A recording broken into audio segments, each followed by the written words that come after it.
লিইউতফিউ নূরাল্লাহি বিআফওয়াহিহিম ওয়াল্লাহু মুতিম্মু নূরিহি ওয়ালাউ কারিহাল কাফিরুন। আল্লাহ বলেন গোটা বিশ্ব মিলে একত্রিত হয়ে যদি চেষ্টা করে আমার এই লাইটকে অফ করে দেওয়ার জন্য, আল্লাহ ডাক দিয়া কয় সারা বিশ্ব মিলে যদি চেষ্টা করে গো, আমি আল্লাহ আমার লাইটকে কিয়ামত পর্যন্ত প্রজ্বলিত রাখবো গো। যারা লাইট অফ করার জন্য আসবে গো, এরাই চিরকালের জন্য অফ হয়ে যাবে। চেরাগেরা কে ইজাদ বর ফরুজাদ হারা কাসদম জানাদেরি শাসে বসুজা। আমার বলার উদ্দেশ্য হলো কওমি মাদ্রাসা ছিল, আছে, কিয়ামত পর্যন্ত থাকবে। আল্লাহর কসম করে বলল আমি হানেস হব না। গোটা বিশ্বের সমস্ত শক্তি একত্রিত হয়ে যদি কওমি মাদ্রাসা বন্ধ করার ষড়যন্ত্র করে, আল্লাহর কসম একটা কওমি মাদ্রাসাও বন্ধ করতে পারবে না। দায়িত্ব নিছেন কে? এই কওমি মাদ্রাসাগুলো রাখার দায়িত্ব কে নিছেন? আমরা বাংলাদেশে আসি না নাই? কয় না, ভয় পান? আরে আগে বলতে ভয় পাইতেন, না জানে কোন দিক দিয়ে আইসা রেপ ধরে ফেলা। এখন কি ভয় আছে? কথা কন।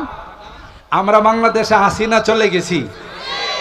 ইনশাআল্লাহ তামত মৃত্যু পর্যন্ত আমরা এই দেশের মাটিতে থাকবো। কথা বলেন ঠিক কিনা?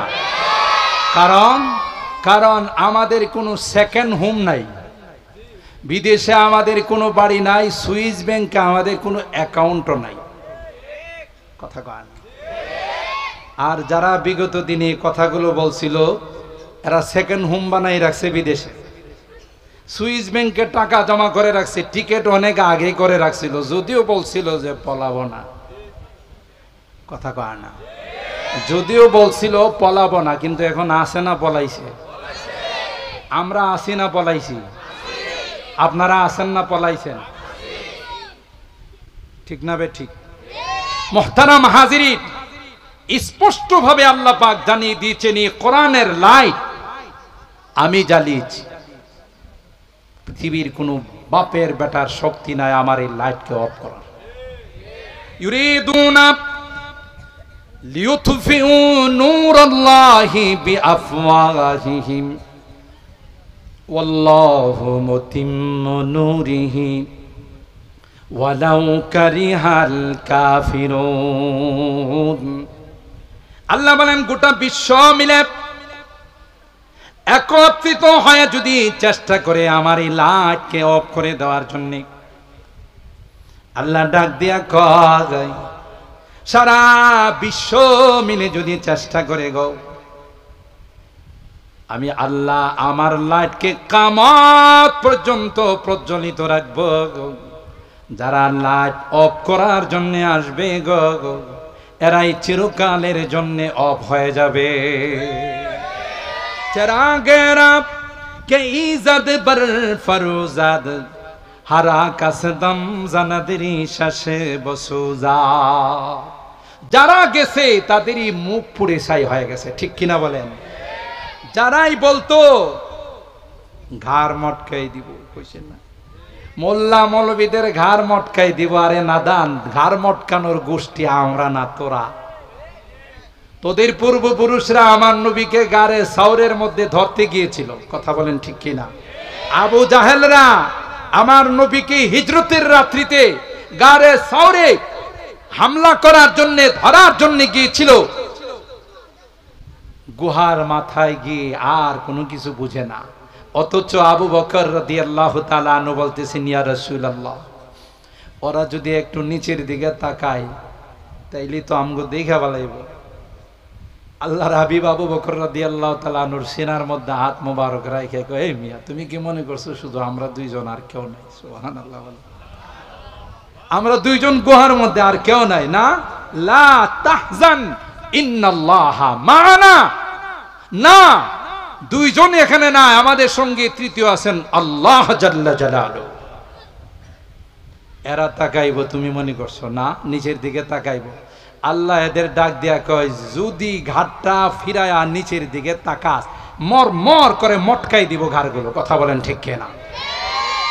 নিচের দিকে তাকানোর কোনো সাহস হয় নাই, তাহলে ঘাড় মটকানোর গোষ্ঠী আমরা নয়, ঘাড় মটকানোর গোষ্ঠী তোরা। কথা বলেন ঠিক কিনা? কোরআনে কারীম আল্লাহ প্রদত্ত লাইট, এই লাইটকে অফ করে দেওয়ার ক্ষমতা পৃথিবীর কাহারও নাই। আল্লামা রিয়াসত আলী বিজনুরি রাহিমাহুল্লাহ তার তারানার শেষাংশে কথার দিকে তিনি ইঙ্গিত করেছেন। খুরশিদ দ্বীন আহমদ কা आलम के उफ़ुक़ पर चमकेगा। कोई दिनेरी सूर्य, इस्लामेरी सूर्य गोटा पृथिवीर मध्य জ্বালাইছেন কে? জোরে বলেন কে? আল্লাহ রাব্বুল আলামিন জ্বালাইছেন। এটারে কেউ ভুদিয়া ভুৎকার দিয়ে অফ করে দিতে পারবে? বলেন কাহারও ক্ষমতা আছে? খুরশিদ দ্বীন अहमद का आलम के उफ़ुक़ पर चमकेगा, ये नूर हमेशा चमका है, ये नूर हमेशा चमका है, ये नूर बराबर चमकेगा। इल्म हुनर का गहवारा तारीख का वो से पारा है, हर फूल एक शोला है, हर शल्वा यहाँ मीनारा है। मुहतरम हाज़रीन, তাই আল্লাহ তাআলা বলেন এই ইলমে ওহীর পাখিরা, কোরআনের পাখিরা, তাদের এই সকল কথায় তোমরা মন খারাপ করো না। ওই দিন বেশি দূরে নয় যেদিন আমি আল্লাহ তোমাদেরকে হাসাবো, তাদেরকে কাঁদাবো। কথা বলেন ঠিক কিনা? এই জন্য ভাগ্যবান আপনারা যে এমন একটি প্রতিষ্ঠান যার পিছনে অনেক কোরবানি আছে। মুহতামিম সাহেব হুজুর অনেক বড় মাপের একজন আল্লাহওয়ালা বুজুর্গ আলেম দ্বীন। আমার কাছে দাওয়াত দেওয়ার সময় যাওয়ার পর আমি মাদ্রাসার কিছু কারগুজারি শুনলাম, নাজেম সাহেব হুজুর সহ, মুহতামিম সাহেব হুজুর সহ, যে আপনারা আপনাদের এলাকাবাসীর যে আন্তরিকতা, মাদ্রাসার প্রতি আপনাদের মহব্বত আর ভালোবাসার কারণে আজকে এই মাদ্রাসাটি, এই কোরআনের এই প্রতিষ্ঠান আজকে আলহামদুলিল্লাহ একটা সুন্দর জায়গাতে এসে পৌঁছে গিয়েছে। যদিও এখানে মাদ্রাসার মুহতামিম সাহেব সহ আসাতেজায়ে কেরামের অনেক বড় কুরবানি, ঠিকমতো বেতন পায় না, ঠিকমতো মাদ্রাসা থেকে কোনো ফ্যাসিলিটি, কোনো সুযোগ সুবিধা পায় না, একমাত্র আল্লাহকে রাজি করার জন্যে, আল্লাহকে খুশি করার জন্যে সমস্ত শ্রম দিয়ে রাত দিন 24 ঘন্টা এই মানুষের সন্তানগুলোকে, মুসলমানের সন্তানগুলোর পিছনে তাদেরকে সবচেয়ে শ্রেষ্ঠ জিনিস দেওয়ার জন্যে, ইলমে ওয়াহি দেওয়ার জন্যে 24 ঘন্টা তাদের পিছনে খাটতেছে। আর আল্লাহর হাবিবকে দিয়ে আল্লাহ জানিয়ে দিলেন যে আপনি গোটা বিশ্বের মানুষকে জানিয়ে দেন, খায়রুকুম মান তাআল্লামাল কুরআন ওয়া আল্লামা। পৃথিবীর মধ্যে শ্রেষ্ঠ সন্তান কারা, শ্রেষ্ঠ জাতি কারা? মানুষের হাতে যদি এই দায়িত্ব দেওয়া হতো, কেউ বলতো ক্যামব্রিজ বিশ্ববিদ্যালয়ে যারা লেখাপড়া করে এরা হলো পৃথিবীর শ্রেষ্ঠ সন্তান, কেউ বলতো অক্সফোর্ড বিশ্ববিদ্যালয়ে যারা পড়ে তারা হলো সবচেয়ে শ্রেষ্ঠ সন্তান, কেউ হার্ভার্ড বিশ্ববিদ্যালয়ের কথা বলতো। আল্লাহ বলেন না না, এগুলো আমার কাছে শ্রেষ্ঠ সন্তান নয়। সর্বকালের, সর্বযুগের সর্বশ্রেষ্ঠ মহামানব আমার হাবিবে কিবরিয়ার জুবান দিয়ে আমি ডিক্লার দিলাম, না না, এরা শ্রেষ্ঠ নয়। খায়রুকুম মান তাআল্লামাল কুরআন ওয়া আল্লামা। যারা কোরআন পড়ে এবং পড়ায় তারাই হলো পৃথিবীর মধ্যে সবচাইতে শ্রেষ্ঠ সন্তান। পৃথিবীর কোন ভার্সিটির স্টুডেন্টের জন্য নূরের ফেরেশতারা পর বিছায় না, ঠিক না বে ঠিক? কোন ফেরেশতারা তাদের জন্য দোয়া করে না। আর মাদ্রাসার ছাত্রদের জন্য গোটা বিশ্বের সমস্ত প্রাণীরা আল্লাহর কাছে দোয়া করে। সুবহানাল্লাহ। ওয়া ইন্নাল আলিম লা ইস্তাগফির লাহুম মান ফিস সামাওয়াতি ওয়াল আরদ ওয়াল হিতানু ফি জাওফিল মা ওয়ান নামলাতু ফি জুহরিহা। হাদিসে পাকের মধ্যে আল্লাহর হাবিব বলেন, যারা মাদ্রাসায় পড়ে কোরআন সুন্নাত বিদ্যা যারা অর্জন করে গোটা বিশ্বের সবকিছু তাদের জন্য আল্লাহর কাছে ক্ষমার দোয়া করে, মাগফিরাতের দোয়া করে। এ ভাই, গর্তের পিপিলিকা সেও আল্লাহর কাছে দোয়া করে, আল্লাহ মিরের বাগ জামিয়া আরাবিয়া তালিমুল কোরআন মাদ্রাসার ছাত্রদেরকে তুমি ক্ষমা করে দাও, মাফ করে দাও আল্লাহ, তাদের জীবনের গুনাহগুলোকে তুমি ক্ষমা করে দাও। পিপিলিকাকে যদি জিজ্ঞাসা করা হয়, আলহামদুলিল্লাহ বলেন, আরেকটু আস্তে বলেন, আরেকটু আস্তে বলেন। আমাদের এখন উল্টা বলা ছাড়া কোনো উপায় নাই। যখন বলি আপনাদেরকে আস্তে বলতে, তখন আপনারা জোরে বলেন, আর যদি বলে জোরে বলেন, তখন আস্তে বলেন।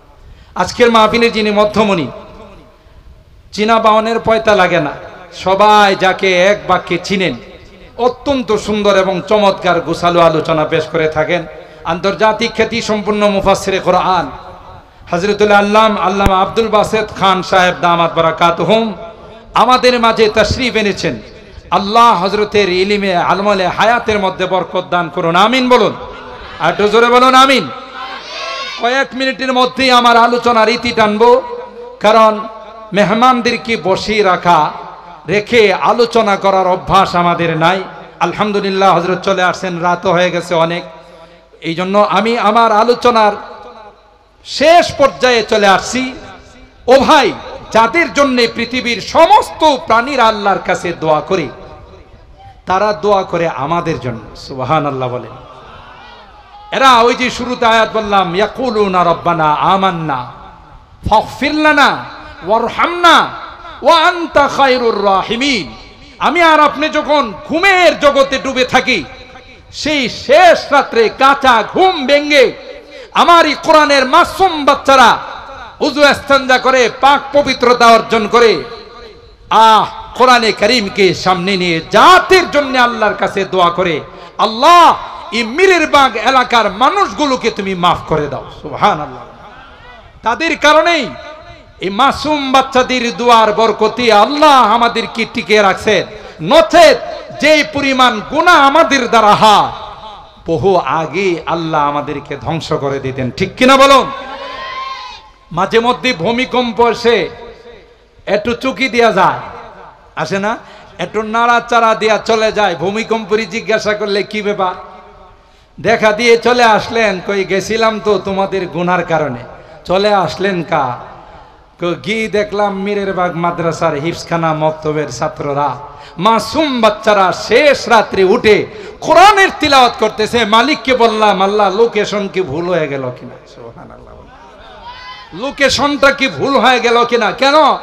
যে এলাকায় আযাব দেওয়ার জন্য আপনি আমাদের পাঠাইলেন, এই এলাকার মাদ্রাসায় তো তালেব ইলমরা মাসুম বাচ্চারা কোরআন তিলাওয়াত করতেছে। আল্লাহ বলেন, যাও এই মাসুম বাচ্চাদের ওসিলায় গোটা এলাকার মানুষকে আমি আল্লাহ মাফ করে দিলাম। কত বড় নিয়ামত! এই জন্য মুহতারাম হাজিরিন, আমরা যখন তাদের সঙ্গে অন্তর দিয়ে মহব্বত রাখবো, অন্তর দিয়ে ভালোবাসবো, তখন আল্লাহ রাব্বুল আলামিন এই সকল কোরআনের পাখীদেরকে যখন জান্নাতের ঘোষণা দিবেন, আমাদেরকে রেখে জান্নাতে যাবে? কথা কয় না, জোরে বলেন, যাবে না। এরা বলবে আমরা এত নিমুখ হারাম নয়। যাদের অনুকরণায়, যাদের মহব্বত আর ভালোবাসা নিয়ে আমরা কোরআন পড়েছি, কোরআনের আলেম হয়েছে, হাফেজ হয়েছে, আল্লাহ আজকে তাদেরকে বাম কাতারে দেখা যায়। তাদেরকে যতক্ষণ জান্নাতের ফায়সালা না হবে, তাদেরকে যতক্ষণ জান্নাতের ডিক্লার না দিবেন, ততক্ষণ আমরাও জান্নাতে যাব না। সুবহানাল্লাহ। এই জন্য মুহতারাম হাজিরিন, মাদ্রাসার অনেক জরুরত আছে। আপনারা আমার পূর্বের যিনি ছিলেন আলহামদুলিল্লাহ ওনার হাতে দিয়েছেন, আজকের দেওয়াই শেষ নয়। আমিও বিনীতভাবে অনুরোধ করে যাব, আমি শুনেছি অনেক উস্তাদের 6 মাস 7 মাসের বেতন নেই, তাদেরও তো পরিবার আছে, তাদেরও তো সন্তান আছে, কিভাবে চলে? আপনারা যদি একটু নেক দৃষ্টি দেন, আপনারা যদি আপনাদের বাসায় আমাদের বাসায় যদি একদিনের বাজার না থাকে কি হাসর হয়ে যায়। আর এ সকল উলামায়ে কেরাম এরাও তো মানুষ, তাদের তো পরিবার পরিজন আছে। কোরআনের খাতিরে, দিনের খাতিরে সব কিছুকে বিসর্জন দিয়ে মাদ্রাসায় পড়ে আছে। এই জন্য মেহেরবানি করে আমরা যদি একটু তাকাই, ইনশাআল্লাহ মালেও আল্লাহ বরকত দিবেন, জানেও বরকত দিবেন, দুনিয়ার বিপদ আপদ থেকেও আল্লাহ তাআলা আমাদের হেফাজত করবেন। আমরা আশা করি যে আমরা যতদিন বেঁচে থাকবো ততদিন এই মাদ্রাসার প্রতি আমরা সুদৃষ্টি দিব, বলেন সকলে আল্লাহ রাব্বুল আলামিন আমাদেরকে মৃত্যু যতদিন বেঁচে থাকবো ততদিন যেন এই মাদ্রাসার প্রতি সুদৃষ্টি রাখার, আলেম ওলামাদের সাথে সুসম্পর্ক রাখার তৌফিক দান করেন, আমিন। ওয়া আখিরু দাওয়ানা। তোমরা তাদেরকে নিয়ে উপহাসে লিপ্ত হতে, ফাত্তাখাতুমুহুম সিখরিয়ান হাত্তা আনসাউকুম যিকরি। এমন অবস্থা হয়ে গেছে মনে হচ্ছে যে তোমাদের রাত দিন 24 ঘন্টা 24 আওয়ার্স, মানে তাদেরকে নিয়ে ব্যস্ত থাকাটাই তোমাদের প্রধান কাজ। আমার স্মরণ করার, আমাকে আমার হুকুম মানার তোমাদের মনে হয় যে সময়ই নাই। আর কি করতে? ওয়া কুনতুম মিনহুম তাদহাকুন, তাদেরকে নিয়ে তোমরা হাসাহাসি করতে। দেখলি এই যে দেখো আসতেছে, এই যে দেখো আসতেছে, যত রকমের হাসাহাসি আছে তাদেরকে নিয়ে তোমরা হাসাহাসি করতে। আজকে শুনো, ইন্নী জাযাইতুহুমুল ইয়াউমা বিমা সাবারু, এরা তোমাদের কোনো কিছুরই জবাব দেয় না। তারা বুঝতো যে আমাকে নিয়ে হাসতেছে, এরা বুঝতো যে আমাকে নিয়ে উপহাস করতেছে, আমাকে নিয়ে আমাদেরকে নিয়ে ঠাট্টা করতেছে, কিন্তু তারা চরম ধৈর্যের পরিচয় দিয়েছে। কারণ এরা ছিল ইবাদুর রহমান, এরা ছিল আল্লাহর বান্দা। আর ইবাদুর রহমানের যে সকল বৈশিষ্ট্য আছে, অনেকগুলো আছে, আমি সে আয়াতে গেলে আবার লম্বা হয়ে যাবে। একটা বৈশিষ্ট্য হলো ওয়া ইযা খাতাবাহুমুল জাহিলুনা ক্বালু সালামা। জাহেলরা, মূর্খরা যদি তাদেরকে নিয়ে কিছু বলে, এরা তার প্রতি উত্তর দেয় না, জবাব দেয় না, এরা বলে সালাম, ভাই ঠিক আছে। এরা কিন্তু চরম ধৈর্যের পরিচয় দিয়েছে। আর সেই জন্যে আজকে দেখো তাদের দিকে তাকায়া আন্নাহুম হুমুল ফাইজুন, হসর করছেন আল্লাহ তাআলা। সফলতার সবচেয়ে চূড়ান্ত শিখরে তারাই কিন্তু উঠে গেছে। তোমাদের অবস্থা হলো দেখো, তোমরা জাহান্নামে গিয়েও কুল পাচ্ছ না। কথা বলেন ঠিক কিনা? শুধু অর্থটা বললাম, তাতে আপনারা বুঝেছেন যে এখানে আল্লাহ কার দিকে ইঙ্গিত করতে চাচ্ছেন। মুহতারাম হাজিরিন, অনেক লম্বা হাদিস বুখারী শরীফের মধ্যে ইমামে বুখারী আলাইহির রাহমা হেরাকলা আজিমুর রুম এর কাছে যে আল্লাহর নবী যে চিঠি পাঠাইছিলেন, অনেক লম্বা আলোচনা, আমি শুধু অংশ বিশেষ। তখন তিনি বিজনেস কাফেলা, আবু সুফিয়ানের যে কাফেলা ছিল যারা বিজনেস করতে ওখানে গিয়েছিল, চিঠি পাওয়ার পর তাদেরকে তিনি আহ্বান করেছিলেন, বলেছিলেন তোমাদের দলনেতাকে? আবু সুফিয়ান বলেছিল যে আমি। তুমি আগাও, তোমার সাথীদেরকে তোমার আশপাশে বসাও, আমি অনেকগুলো প্রশ্ন করব, প্রশ্নগুলোর উত্তর দিবা, দুভাষীর মাধ্যমে উত্তর দিবা তুমি। এর মধ্যে একটা প্রশ্ন করেছিলেন, আমি সবগুলো প্রশ্নের কথা বলবো না। মুহাম্মদ যে নবুয়তের দাবি করতেছে তার অনুসারীরা কারা? আশরাফুন নাস, সমাজের উচ্চবিত্ত যারা এরা, না মধ্যবিত্ত যারা এরা, না নিম্ন শ্রেণীর যারা তারা?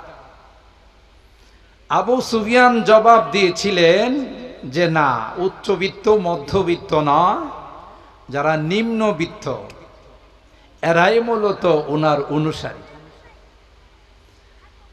তিনি তখন তার উত্তরে বলেছিলেন কাযালিকার রুসুল, নবীরা এরকমই হয়, তাদের প্রথম যারা অনুসারী হয় এরা সমাজের উচ্চবিত্ত আর মধ্যবিত্ত হয় না, নিম্ন শ্রেণীর যারা তারাই হয়। সুবহানাল্লাহ।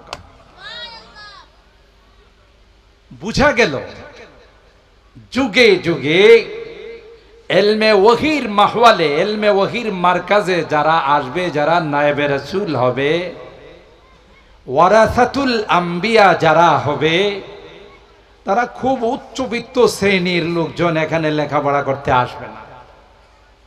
যেহেতু খাঁটি নায়েবে রাসূল ওয়ারাসাতুল আম্বিয়া, এরা নিম্নবিত্ত, নিম্ন শ্রেণীর যারা আছে, গরিব শ্রেণীর যারা আছে, এদের সন্তানরাই মাদ্রাসায় বেশি আসবে। আমরাও দেখি তাই, বড় লোকের সন্তানরা খুব কম আসে, এদেরকে পাঠানো হয় নামি দামি ভার্সিটির মধ্যে। এরা লয়ার হবে, এফসিপিএস এফআরসিএস করা ডাক্তার হবে, ইঞ্জিনিয়ার হবে, ব্যারিস্টার হবে, আরো বহু আশা। লেখাপড়া শেষ করে 10 লক্ষ 20 লক্ষ টাকা স্যালারি পাবে, এই জাতীয় আশা নিয়ে বড় লোকের সন্তানদের পিছনে বহু টাকা পয়সা খরচ করা হয়। আর গরিবের সন্তানদেরকে মাদ্রাসায় পাঠানো হয়। আসলে এই মাদ্রাসায় যারা আসে এরা নিজেরা আসে না, বরং আল্লাহ তাদেরকে মাদ্রাসায় পৌঁছায় দেন। আল্লাহ পাক তাদেরকে মুনতাখাব করেন, নির্বাচিত করেন। কোরআনে কারীমে আল্লাহ রাব্বুল আলামিন ইরশাদ করেন, ইউতিল হিকমাতা মান ইয়াশা। হিকমত আল ফিকহা ফিদ্দীন, দ্বীনের ইলম, ইলমে ওহী আল্লাহ তাআলা যাকে চান তাকে দেন। যে চাবে সে পাবে না, আল্লাহ যাকে চাবে সেই পাবে। তাহলে নিঃসন্দেহে বলা যায় এই মাদ্রাসার যে সকল তালেবে ইলমরা, কোরআনের পাখিরা যারা মাদ্রাসায় আসছে, এরা আসে না স্বয়ং আল্লাহ তাদেরকে মাদ্রাসায় পাঠায়। এরা আল্লাহর নির্বাচিত মনোনীত ব্যক্তি। এই জন্যই তো রাসূল আকরাম সাল্লাল্লাহু তাআলা আলাইহি ওয়াসাল্লাম হাদিসে পাকের মধ্যে উম্মতকে জানান দিয়েছেন, ইন্না রিজালান ইয়াতুনা মিন আকতারিল আলাম ইয়াতাফাক্কাহুনা ফিদ্দীন ফাস্তাউসু বিহিম খায়রা। হে মেরের বাগের মানুষ, তোমাদের কপাল খুলে গেছে, এখানে একটি কওমি মাদ্রাসা, কোরআনের মাদ্রাসা হয়ে গেছে। বাংলাদেশের বিভিন্ন প্রান্ত থেকে ইলমে ওহী অর্জন করার জন্য তোমাদের মীরের বাগ মাদ্রাসায় ভর্তি হবে। তোমাদের উচিত হবে তাদের সঙ্গে ভালো আচরণ করা, সদ আচরণ করা, তাদেরকে মহব্বত করা, ভালোবাসা।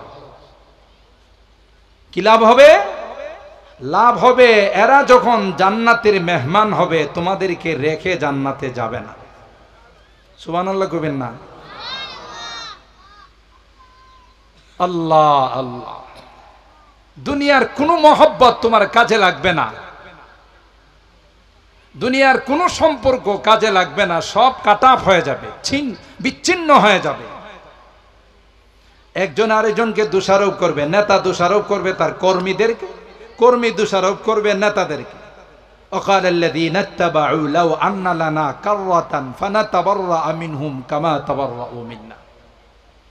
যদি আল্লাহ দুনিয়াতে আবার পাঠাইতেন তাহলে নেতা খেতা একটার পিছনেও দৌড়তাম না, সারাক্ষণ ইবাদতের মধ্যে থাকতাম। নিজেরা বলবে কোন সম্পর্ক পৃথিবীর কাজে লাগবে না, সব নষ্ট হয়ে যাবে। কোনো বন্ধুত্ব কাজে আসবে না, সব নষ্ট হয়ে যাবে। একমাত্র কেবলমাত্র শুধুমাত্র তাকওয়ার ভিত্তিতে, দ্বীনের ভিত্তিতে যে সম্পর্ক ছিল সেটাই আল্লাহর কাছে কাজে লাগবে। আল আখিল্লাউ ইয়াওমাইযিন বা'দুহুম আল আখিল্লাউ ইয়াওমাইযিন বা'দুহুম লিবা'দিন আদুউন ইল্লাল মুত্তাকিন। আল্লাহ বলেন দুনিয়ার যত সম্পর্ক ছিল দুনিয়ার যত বন্ধুত্ব ছিল আল্লাহ বলেন কিয়ামতের কঠিন ময়দানে একটাও কাজে লাগবে না। কাজে তো লাগবেই না, বরং একজন আরেকজনকে দোষারোপ করবে। তোর কারণে বেনামাজি হয়ে আজকে হাসরের ময়দানে উপস্থিত হলাম, গুনাহগার হয়ে দুনিয়ার জিন্দেগিটা বরবাদ করে দিলাম। তোর পিছনে না গেলে হয়তো আমার জিন্দেগিটা আরো সুন্দর হতো। আল্লাহ বলেন ইল্লাল মুত্তাকিন, তাকওয়ার ভিত্তিতে যেই সম্পর্ক হবে না না, এটা দুনিয়ার জমিনে যেমন কাজে লাগছে, পরকালের জমিনেও ওই কিয়ামতের কঠিন ময়দানে যেদিন সূর্যটা মাথার উপর চলে আসবে, অর্ধ হাত মাথার উপর চলে আসবে, নবীরা পর্যন্ত নফসি নফসি বলবে, লাস্তু হুনাকা হুনাকা বলবে। কেউ কাউকে চিনবে না, কেউ কাউকে আপন বলে স্বীকার করবে না। কিন্তু ওই কিয়ামতের কঠিন ময়দানে আল্লাহ পাক যাদেরকে আরশে আজিমের নিচে ছায়া দিবেন, উলামায়ে কেরাম জানেন তার মধ্যে এক শ্রেণী হবে রাজুলান তাহাব্বা ফিল্লাহ ইজতামা আলাইহি ওয়া তাফাররাকা আলাইহি। একজন আরেকজনকে ভালোবাসতো, একজন আরেকজনের সঙ্গে সম্পর্ক ছিল একমাত্র কার জন্যে? জোরে বলতে হবে, আরো জোরে বলেন কার জন্যে? আল্লাহ বলেন ওই দুই ব্যক্তিকে আমি আল্লাহ কিয়ামতের কঠিন ময়দানে আরশে আজিমের ছায়ার নিচে তাদের জায়গার ব্যবস্থা করে দিব। কেন? মহব্বত আর ভালোবাসা সম্পর্কটা ছিল একমাত্র কার জন্যে? জোরে বলেন কার জন্যে?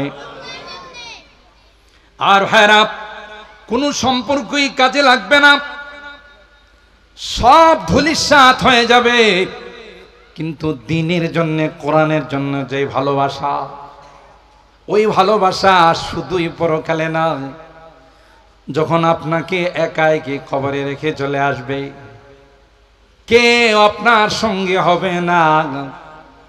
কোরআনের মহব্বত আপনার অন্তরে ছিল, আল্লাহ পাক কোরআনে কারীমকে আপনার মাথার উপর বন্ধু বানাইয়া বসাই দিবে। কোরআন বলবে আতারিফুনি মান আনা, এ দোস্ত তুমি চিনো কে আমাকে? চিনোনি আমাকে, আমি কে রে? বলবে না তোমাকে চিনি না। বলবে আমি আর কেউ না, আমি হলাম ওই কালাম, ওই কোরআন, যে কোরআনের মহব্বত আর ভালোবাসা নিয়ে তুমি রাত্রে জাগ্রত থেকে মাহফিলের মধ্যে বসা ছিলে, আর আলেম উলামাদেরকে কলেজা দিয়ে তুমি ভালোবাসতে, উলামায়ে কেরাম কোরআনের পাখিদেরকে তুমি ভালোবাসতে।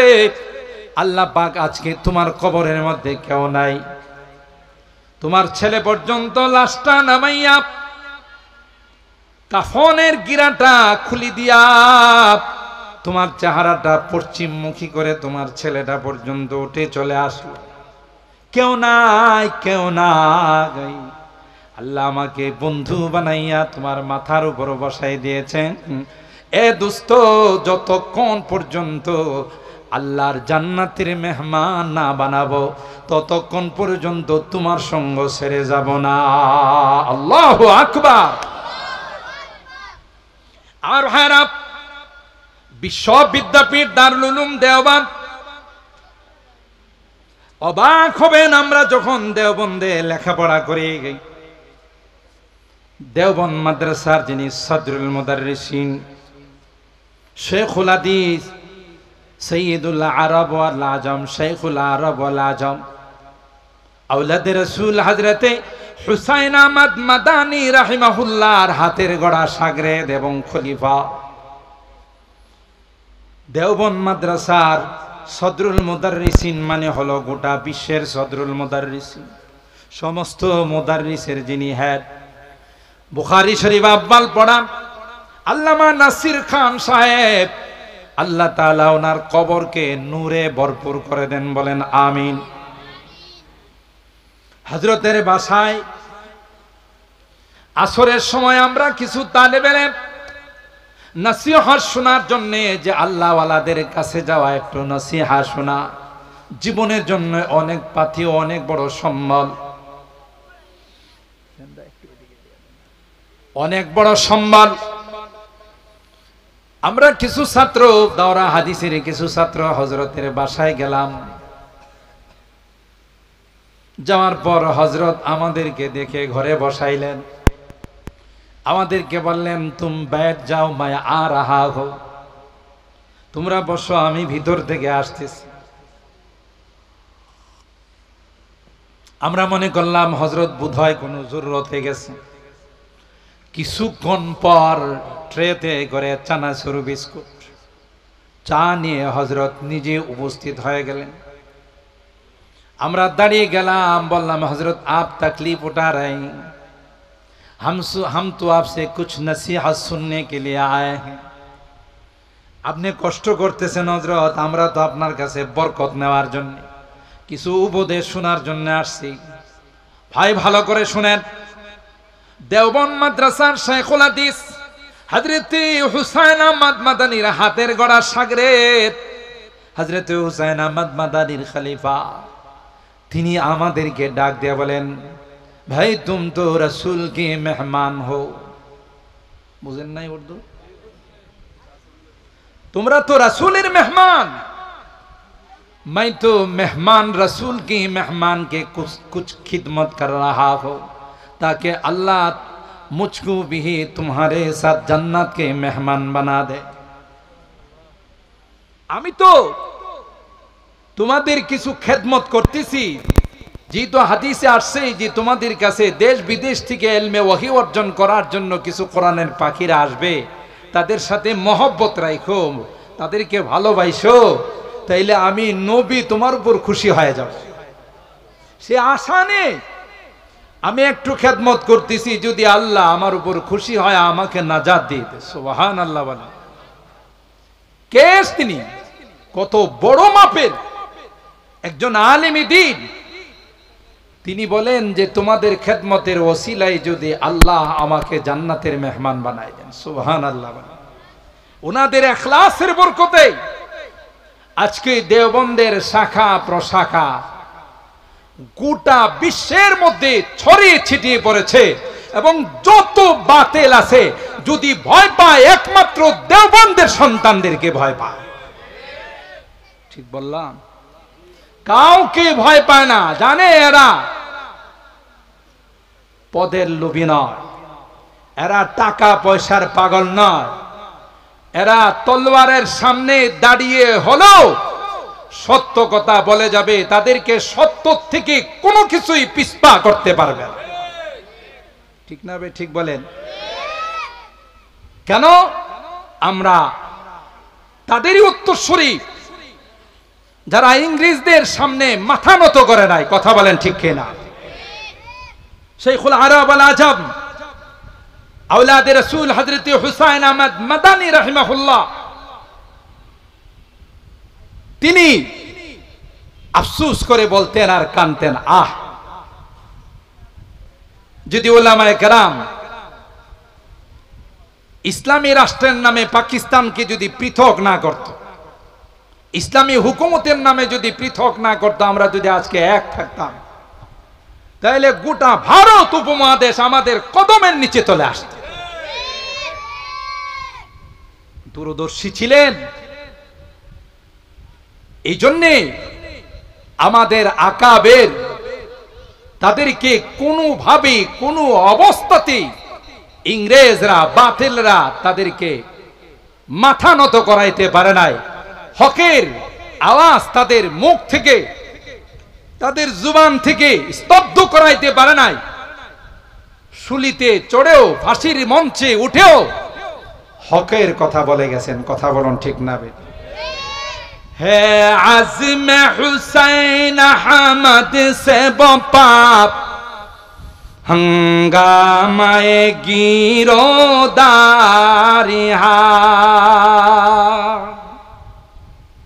তারা নাই দেওবন্দির মধ্যে। এখানে এই অংশটার মধ্যে সৈয়দুল আরব আল আজম, শেখুল আরব আল আজম হযরত হুসাইন আহমদ মাদানী রহমাতুল্লাহ আলাইহির সেই আজমের কথাই বলা হচ্ছে, সেই প্রতিজ্ঞার কথাই বলা হচ্ছে যে ইস্পাত কঠিন লৌহ মানব ছিলেন, কোনোভাবেই তাদেরকে প্রভাবিত করতে পারে নাই। ঠিক কিনা বলেন? হ্যাঁ, আজমে হুসাইন আহমদ সে বাপ हंगामाए गिरोदारिहा शाखों की लचक बन जाती है, शाखों की लचक बन जाती है, बातिल के लिए तलवार इल्म हुनर का गहवारा तारीख का वो से पारा है, हर फूल निहाय के शोला है, हर सर्व यहाँ मीनारा है। अल्लाहु अकबर। आबिद के यकी से रोशन है, सादात का সাফামাল। হাজী আবিদ হোসেন একজন হাজী সাহেব ছিলেন, ফাউন্ডারদের মধ্যে তিনি অন্যতম ছিলেন। দেওবন্দ মাদ্রাসা যারা ফাউন্ডেশন রাখছেন তাদের মধ্যে একজন ছিলেন হাজী আবিদ হোসেন। কিন্তু এখলাসের পাহাড়, কি পরিমাণ এখলাস নিয়ে দারুল উলুম দেওবন্দ প্রতিষ্ঠা করেছে। যেদিন ইন্ডিয়ান সরকার দেওবন্দ মাদ্রাসা সম্পর্কে কটূক্তি করেছে, সেদিন থেকেই তার তখতে তাওসের মধ্যে নাড়াচাড়া শুরু হয়ে গেছে। কথা কয় না?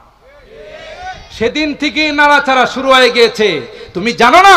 আরে নাদান, আরে আকাটা, তোর তো খবর নেই।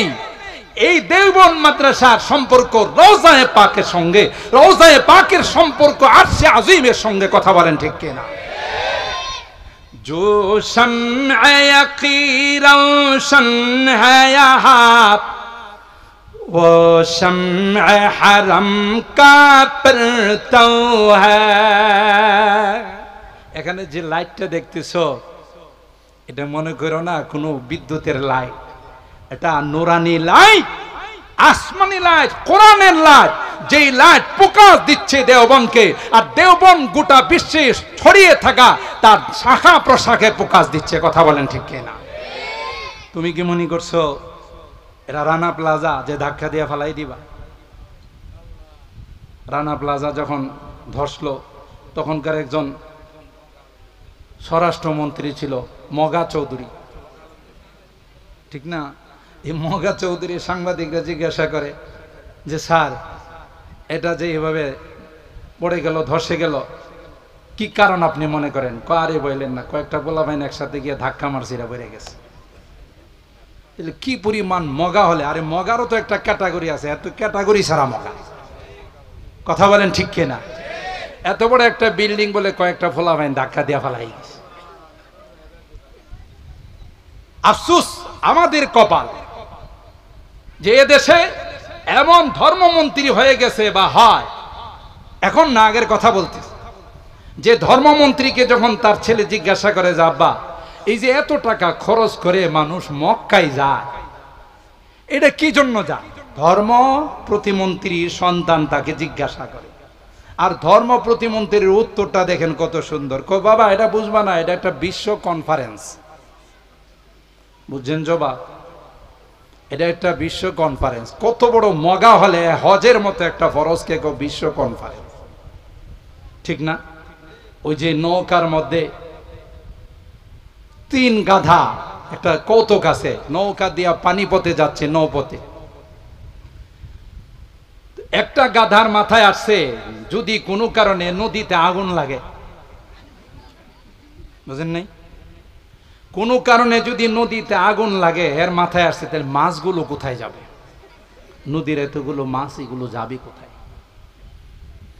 এর মাথায় এই কথা আসার পর আরেক মগারে জিজ্ঞাসা করতেছে, ভাই বলতো, নদীতে যদি কোনো সময় আগুন লাগে, মাছগুলো কোথায় যাবে? দ্বিতীয় মগা বলতেছে, আরে গাধা, তোর মাথায় কিছু নাই, যদি আগুন লাইগা যা, সমস্ত মাছগুলো গাছে উঠে যাবে। বুঝতে পারছি? ওই মগায় জবাব দিছে, প্রথম মগাকে মাছ সব কই উঠবে। তৃতীয় নাম্বার মগা কয়, মনে করছিলাম তোদের কিছু আক্কেল সাক্কেল আছে, কিচ্ছুই তো নাই। আরে তুই যে বললি আগুন লাগলে মাছগুলো গাছে উঠবে, মাছ কি গরু রে গাছে উঠবে? তৃতীয় নম্বর মগা বলতেছে, গরু নাকি কই উঠে? বুঝেন নাই? সমস্ত মগাগুলো ক্ষমতার মধ্যে বসে দেশের 12টা বাজায়, ইসলামের 12টা বাজায়। কথা বলেন ঠিক কিনা? আর কি কথাবার্তা! কই মীরের বাগ মাদ্রাসা সহ যত মাদ্রাসাগুলো আছে এগুলো ব্যাঙ্গের ছাতার মতো গজা। অলিতে গলিতে মাদ্রাসা নিয়ে কত কটূক্তি আর কত উপহাস করে নাই বিগত দিনে? কথা কয় না? মাদ্রাসাগুলোকে জঙ্গি প্রজনন কেন্দ্র, জঙ্গিবাদের আস্তানা, আরো কত রকমের কথা। মাদ্রাসা বন্ধ করে দেওয়ার জন্য কত ষড়যন্ত্র হয়েছে। আলেম ওলামাদেরকে বড় বড় সেমিনার করে বলতো, তুম আপনি প্যারি পাকিস্তান মে চলে যাও। কথা কয় না? আমরা নাকি পাকিস্তানে চলে যাব? আমরা জীবনও তাদেরকে কথা বলি নাই যে তুম আপনি প্যারি হিন্দুস্তান মে চলে যাও। আমরা বলছি কখনো? কিন্তু এখন আছে কই? কথা কয় না? রাগ করেন না, আমি বাস্তবতা বলতেছি। আমরা কখনো তাদেরকে বলি নাই যে তুম আপনি প্যারি হিন্দুস্তান মে চলে যাও। আমরা এদেশে জন্মাইছি, এদেশের প্রতিটি ইঞ্চি ইঞ্চি কণার সাথে আমাদের সম্পর্ক। কথা বলেন ঠিক কিনা? কখনো যদি এদেশের মাটির দিকে শকুনের চোখ দিয়ে কেউ যদি তাকায়, সর্বপ্রথম তার চোখ ওঠানোর জন্য যারা অগ্রসর হবে এরা কওমি মাদ্রাসার সন্তান। স্বাধীনতা দাবি তো করে গেলা, স্বাধীনতার মূলে কারা ছিল জীবনে কোনোদিন ইতিহাসও তালাশ করো নাই। এই স্বাধীনতা তোমার বাপদাদার অর্জন করা নয়। এই স্বাধীনতার পিছনে যাদের রক্ত দেওয়া হয়েছে, এই স্বাধীনতার জন্য যারা গাছের মধ্যে ঝুলে ফাঁসির কাষ্ঠে ঝুলেছে, আগুনে উত্তপ্ত তৈলির মধ্যে যারা বোনা হয়েছে, এরা তোমাদের কেউ নয়, এরা আমাদের পূর্বপুরুষ উলামায়ে দেওবন্দ। কথা বলেন ঠিক কিনা? इस्लाम के इस मरकज से हुई तकदीस आया आजादी की। आजादी স্বাধীনতার সূচনা হয়েছিল দারুল উলুম দেওবন্দ থেকে। কথা বলেন ঠিক কিনা? इस्लाम के इस मरकज से हुई तकदीस आया आजादी की। इस बाम हरम से गूंजी है, इस बाम हरम से गूंजी है सौ बार आजादी की। इल्म हुनर का गहवारा तारीख का वो से पारा है। हर फूल हाय के शोला है, हर सर्वा यहाँ मीनारा है। अल्लाहु আকবার। ইতিহাস জানো না? বয়স তোমার 20 বছর 25 বছর, তুমি দাবি করছো আমি মুক্তিযোদ্ধা। কথা কয় না? আলহামদুলিল্লাহ সুম্মা আলহামদুলিল্লাহ। আল্লাহ পাকের দরবারে লাখো কোটি শুকরিয়া যে রব্বে কায়নাত ঐতিহ্যবাহী জামিয়া আরাবিয়া তালিমুল কোরআন মীরের বাগ মাদ্রাসার উদ্যোগে আয়োজিত আজকের বার্ষিক ওয়াজ মাহফিলের সম্মানিত সদর হযরতুল আল্লাহ মৌলভী আব্দুল বারী সাহেব দামাত বারাকাতুহুম, হযরতে উলামায়ে কেরাম, বেরাদারানি ইসলাম, পর্দার আড়ালের মা ও বোনেরা, আল্লাহ পাকের দরবারে লাখো কোটি শুকরিয়া যে রব্বে কায়নাত দুর্যোগপূর্ণ আবহাওয়ার মধ্যেও আল্লাহ আমাদের উপর অশেষ মেহেরবানি করে দিনের বেলাও যেখানে বৃষ্টি হয়েছে, আজকের এই সময়টাকে আল্লাহ তাআলা এই সুন্দর এক পরিবেশ, সুন্দর এক মাহওয়াল আমাদের জন্য কায়েম করে দিয়েছেন। তাই রব্বে করিমের দরবারে আমরা অন্তরের অন্তঃস্থল থেকে কালিমাতু শুকর আদায় করি, জোরে সুরে বলি আলহামদুলিল্লাহ। আর একটু জোরে বলি আলহামদুলিল্লাহ। সম্মানিত সুধী, ইতিমধ্যেই আপনারা জেনেছেন আজকের মাহফিলের যিনি মধ্যমণি, প্রধান আকর্ষণ, আন্তর্জাতিক খ্যাতি সম্পন্ন মুফাসসিরে কোরআন, অত্যন্ত সুন্দর এবং চমৎকার যিনি আলোচনা করে থাকেন, হযরতুল আল্লামা আব্দুল বাসিত খান দামাত বারাকাতুহুম। প্রায় আধা ঘন্টার চেয়েও বেশি হয়ে গেছে তিনি আমাদের মাঝে তাশরীফ এনেছেন। আলহামদুলিল্লাহ বলেন সকলে আলহামদুলিল্লাহ। যারা বয়ান করেছেন মাগরিবের পর, অনেক বড় মাপের আলেমে দ্বীন শেখুল হাদিস হযরতুল আল্লামা কামরুজ্জামান সাহেব বয়ান করেছেন। আমার পূর্বে গোটা বাংলাদেশে প্রধান মেহমান হিসাবে যিনি বয়ান করেন, দক্ষিণবঙ্গের ঐতিহ্যবাহী মাদারে ইলমি গহরডাঙ্গা মাদ্রাসায় লং টাইম যিনি আলোচনা করেন, হযরতুল আল্লামা আবুল কাসেম আশরাফি দামাত বারাকাতুহুম, অনেকক্ষণ পর্যন্ত আলোচনা করেছেন। মাদ্রাসার জন্য আপনাদের কাছে কিছু চেয়েছেন, আলহামদুলিল্লাহ আপনারা মুক্ত হস্তে মাদ্রাসার জন্য ইআনত করেছেন। আল্লাহ রাব্বুল আলামিন আমাদের এই চেষ্টা এবং প্রচেষ্টাকে আল্লাহ তাআলা কবুল করুন, বলুন আমিন। আমি খুব লম্বা আলোচনা করব না, জিতু খান সাহেব হুজুর আসছেন, চলে আসবেন। আমি কোরআনুল কারীমের সূরা আল মুমিনুন 18 নম্বর পারার সূরা আল মুমিনুনের 109, 10, 11 ছোট্ট ছোট্ট 3খানা আয়াত তিলাওয়াত করেছি। একটি মশহুর হাদিস, আমাদের এই কুচিকাচা মক্তবের বাচ্চারাও এই হাদিস মুখস্থ জানে এবং তার অর্থ জানে, এমন একটি মশহুর হাদিস আপনাদের খিদমতে পাঠ করেছি। মাদ্রাসার নামের মধ্যে তালিমুল কোরআন আছে, সনাতি ইখতিবাস হিসাবে এই হাদিসটুকু আপনাদের খিদমতে পাঠ করেছি। খায়রুকুম মান তাআল্লামাল কোরআন ওয়া আল্লাম।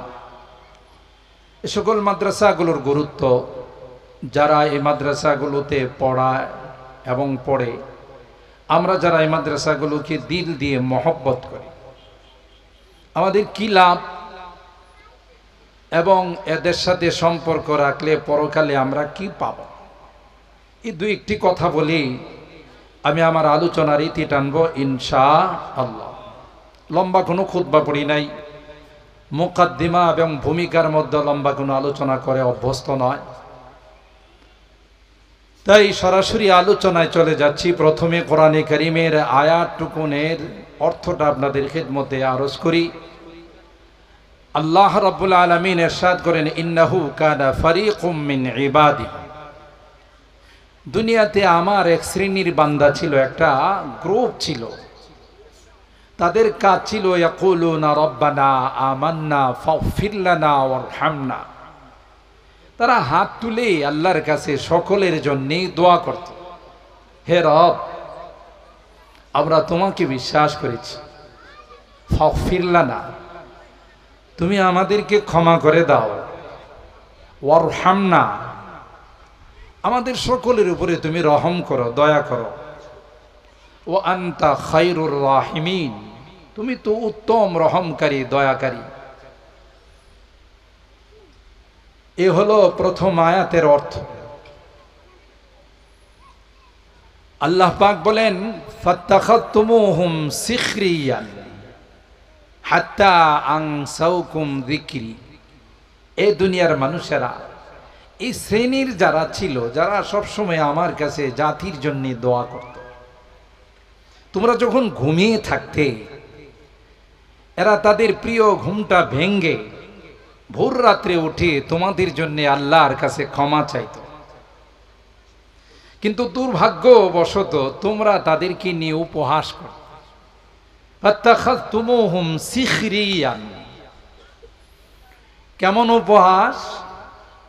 তাদেরকে দেখলি তোমরা ইশারা ইঙ্গিতে টিপ্পনি মেরে বলতে যে এই যে মোল্লার দল আসতেছে, এই যে দেখো সৎকা খায়রাত